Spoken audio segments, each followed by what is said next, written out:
The arena was vibrating with the kind of restless energy that usually promises violence. But tonight, the air felt different.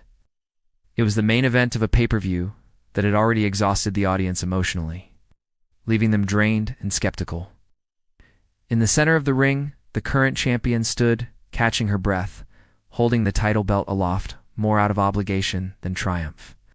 The commentary team was wrapping up their final thoughts, already using their goodnight voices, signaling to the millions watching at home that the show was over. But then the production logo didn't flash on the screen. The lights didn't fade to black.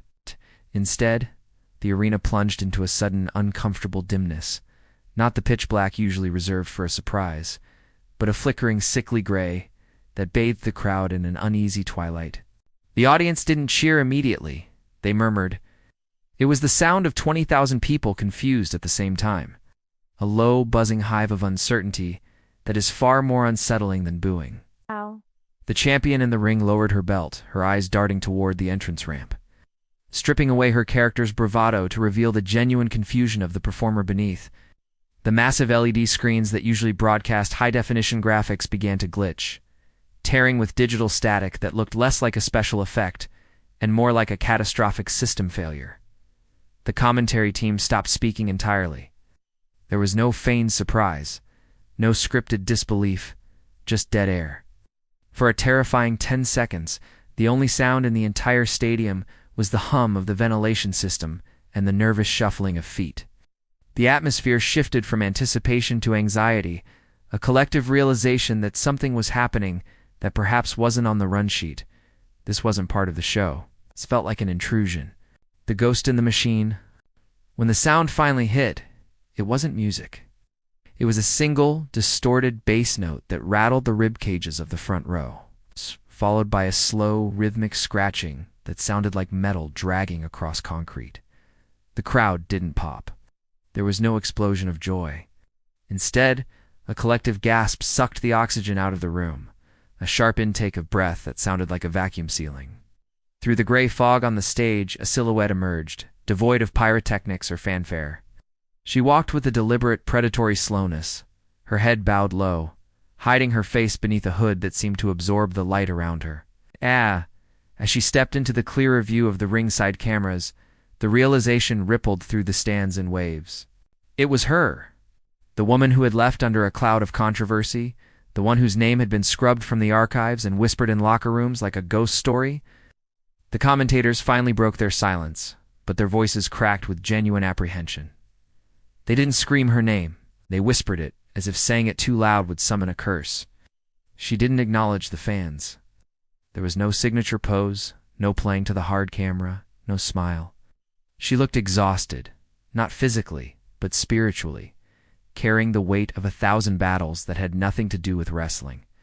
As she walked down the ramp, the fans reached out, not to touch her, but hovering their hands in disbelief, needing to verify she was real. This wasn't a hero returning to save the day. This was a force of nature returning to balance the scales. The air grew heavy, thick with the tension of a reunion that no one was prepared to handle. The dismantling. She slid under the bottom rope, her movements fluid yet heavy, rising to her feet in the center of the canvas without ever making eye contact with the champion. The champion, usually a pillar of arrogance, took an involuntary step back, clutching the title belt to her chest like a shield. Ow. The intruder slowly lowered her hood. Her eyes were hollow, staring through her opponent rather than at her. There was no referee to ring the bell, no official to separate them. This was raw, unmediated confrontation. When the champion finally lunged, desperate to regain control of the narrative, the returnee didn't even flinch. She simply caught the strike, absorbing the impact with a terrifying stillness. What followed wasn't a wrestling match. It was a dismantling. The returnee moved with a brutal efficiency that stripped away the pageantry of the sport. Every slam, every strike was delivered with a grimace of necessity, not pleasure. The crowd went silent, watching something that felt too personal to be entertainment. There were no high spots, no taunts, just the methodical breaking of a spirit.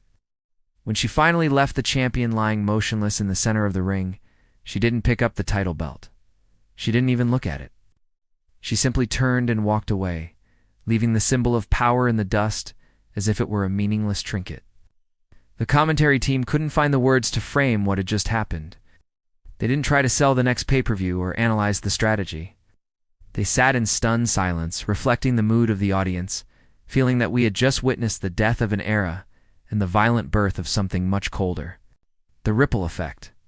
The moment she passed through the curtain and into the backstage area, the silence followed her like a shadow.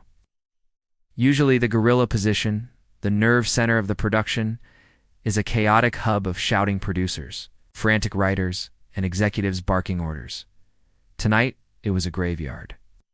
As she walked down the concrete hallway, cameramen lowered their lenses, and junior wrestlers pressed themselves against the walls to let her pass, their eyes wide with a mixture of reverence and fear. The locker room, typically a place of camaraderie or petty squabbles, had frozen.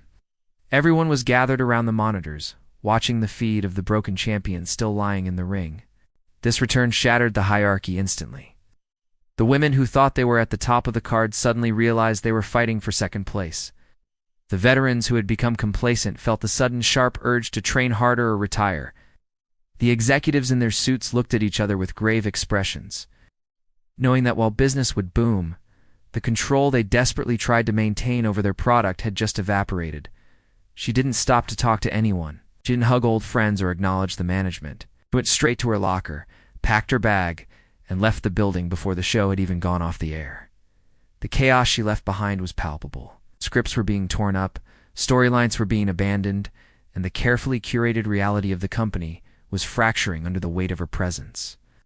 The media scrum outside was frenzied, but she bypassed them entirely, a ghost slipping back into the night, leaving the entire industry to pick up the pieces of the storm she had just unleashed. The cost of legacy. As the adrenaline of the broadcast faded and the lights of the arena were finally cut, a deeper, more melancholic truth began to settle in. Fans went home not buzzing with excitement, but lost in thought, debating not the moves, but the meaning. The internet exploded with theories and clips, but the viral nature of the moment couldn't mask the tragedy at its core. We often demand our heroes return to us. We chant one more match and beg for the nostalgia of the past, forgetting that for them to step back into the light, they have to drag themselves out of whatever peace they manage to find. She didn't come back for the applause. The look in her eyes during that entrance told the real story. She came back because she couldn't exist in the quiet. The violence of the ring is a drug, and tonight was a relapse, not a triumph. The intensity of her return wasn't about reclaiming a spot on the roster. It was about the terrifying realization that she is only whole when she is hurting someone else. The audience gasped because she was back, but they should have wept for what that actually means. We cheered for the return of the wrestler, failing to realize we were witnessing the surrender of the human being. The screen fades to black, not with a question of who she will fight next, but with the haunting certainty that the war she is fighting has no opponent, and therefore it can never truly be one. She is back, and that is the saddest thing that could have happened.